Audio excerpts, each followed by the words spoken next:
Hey gardeners, this is Josh here, and another video here on the Southern Gardener. It is Saturday, early March. It's a beautiful day outside. It's quite warm. Just a great, spring weather. Things are starting to wake up as far as the plants go. I've got some more things to plant, a few replacements, some more flowers to do, some bulbs that I'm going to put in the ground, some elephant ears, some lilies. I'm going to try to grow some lilies, see how that goes. I also have some more cleanup, like this trellis behind me. I thought I would wait a little bit after we had our hard freeze and see if those plants made it. But this star jasmine behind me, it's very dead. So I am going to trim it back down to the ground, remove the dead branches off of the trellis, and hopefully, the root system survived, and it'll shoot back up fresh growth here soon with the weather warming up. So I've also got some more petunias to plant. Shout out to Mallory for making me look good. I got a haircut today, so we'll get some stuff planted up. All right, here I am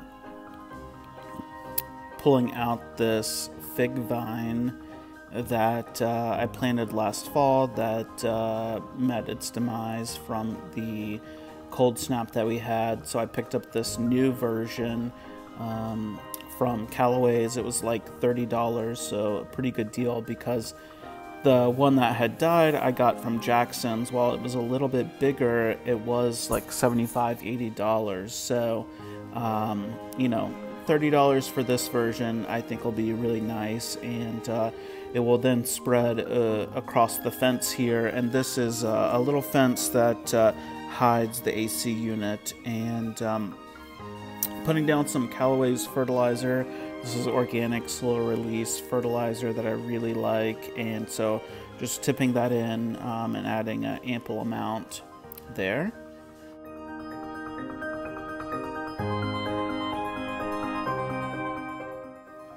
And here we are. I am cutting back some additional monkey grass. Usually I would not cut this back and just let the spring growth come in and add some more depth to the monkey grass, or Liriope as it's known. And with the cold snap that we had, a lot of the last year's growth was dull and brown, and so I just decided to cut it back, and then the fresh growth will come up through there. So this is last week I cut it back and did a quick snip job then, and so this is just going back and cleaning up the pieces that I didn't quite get the first time.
And here I am. I had some paper whites that I had grown indoor over the holidays, and after they bloomed and all of that inside, I took them outside and planted the bulbs in hopes that they would be able to survive the summer there, and then bloom either next winter or next spring. So this was the growth from the paper whites that had died back, and so I trimmed that back once it had turned brown, and that way it would be available. The bulb would have stored that energy, and so did that, as well as I've got some monkey grass here, and so I trimmed that up. And now here I am moving on to that star jasmine. There are two plants, so when I put this up, I had planted two star jasmine and on this trellis, and they had grown, I mean, oh my gosh, they were very vigorous and had grown quite nicely there. And so with this cold freeze, I kept checking on it, thinking, oh, maybe the outer, new, less established branches, would have died back, but I broke off some of the more, robust and established stems that coming out of the ground, and they, after 3-4 weeks now, they were pretty crisp, did not have any green in there, so I knew I had to take those out. So this is what I'm doing here. I'm taking that out, and I might move this trellis and put it somewhere else, and plant some more hydrangeas here. This spot is a really good spot for hydrangeas. We struggle in Dallas to grow hydrangeas because of the heat, and this spot gets nice morning sun from the east, and then there are some trees that my neighbor has planted along the fence line there that provide a nice dapple shading once the heat of the summer is out there. And so the hydrangeas do really well here because it gets plenty of water from the irrigation system, and gets nice morning light, and then it's covered from the deep afternoon sun. So we'll see. Just a thought that I had today, maybe it would be nice to plant a few more hydrangeas. And here I am on the side of the garage, and again, I had more star jasmine up these trellises that I had gotten from Home Depot. This was a project that I did last spring, where I took these cedar trellises from Home Depot, I painted them black with spray paint, and then attached them to the side of the garage, and then planted those star jasmines, 4 star jasmines right there, along with a bunch of monkey grass and some boxwoods and Japanese boxwoods there. Boxwoods are doing great. The Japanese the monkey grass is again doing really fantastic right there. And so unfortunately these star jasmine just didn't make it. So I'm going to pull those out, and actually this is probably a good thing at this point, because this gets a lot of western afternoon sun here on this side of the garage. So I needed a plant, a vine that would be a little bit more tolerant of the afternoon sun and the heat that this area gets. However, a lot of those vines have yellow or orange flowers, and I really like the star jasmine because it produces white flowers and that green, evergreen leaf that's glossy and really pretty. So I don't know. We'll see what goes in here. I'm not really a huge fan of like a trumpet vine, or maybe it'll be a Virginia creeper or something like that, even though that would go dormant during the winter. So we'll see. We've got some options and some time here to figure that out. So I'm gonna go check out what Callaway's and Jackson's, Nichols and Hardy, those places have available, and get some different ideas from those folks on what would grow nicely here with the direct sun that it gets. And there is a sprinkler drip hose that's within there, and I added some additional drip lines so that this should get plenty of water. And so I'm just taking it out here, cutting back the monkey grass, and I'll take you guys along.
So here I picked up a bag of white lilies from Costco.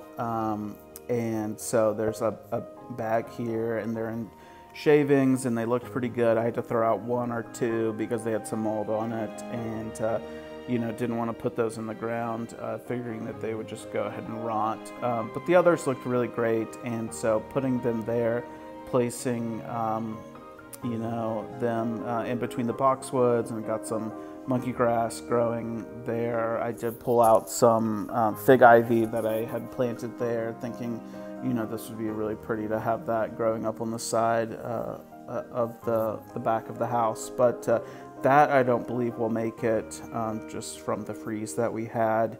And so I believe there were 18 bulbs here, and so I'm placing them all kind of in this area. I think this will be a good spot for these lilies. Again, I haven't grown lilies in Dallas, so we'll see how that goes. But this area will get the eastern morning sun, and then it will be shaded in the afternoon. And so I think that will be, oh, there's Susan saying hi.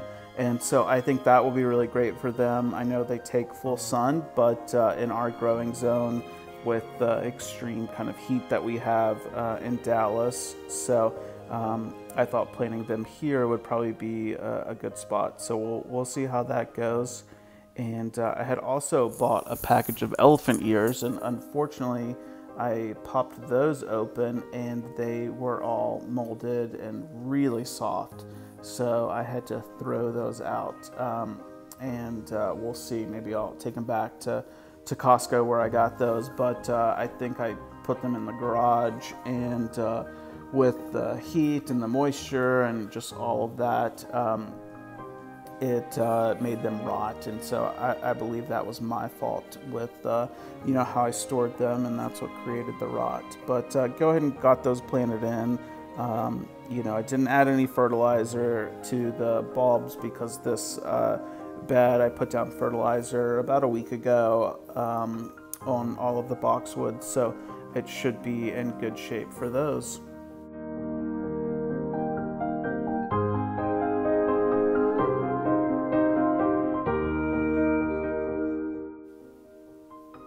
All right, I am about to take you guys over to those elephant ears. Like I said earlier, they were very soft and had a bunch of mold on them, so I'm going to throw them out. But I actually had to stop the video short because our neighbor, who's a pharmacist at the hospital nearby, had 2 extra shots of the COVID vaccine, and so Benny and I got those. And so I want everyone to be safe and take care of themselves and get that vaccine.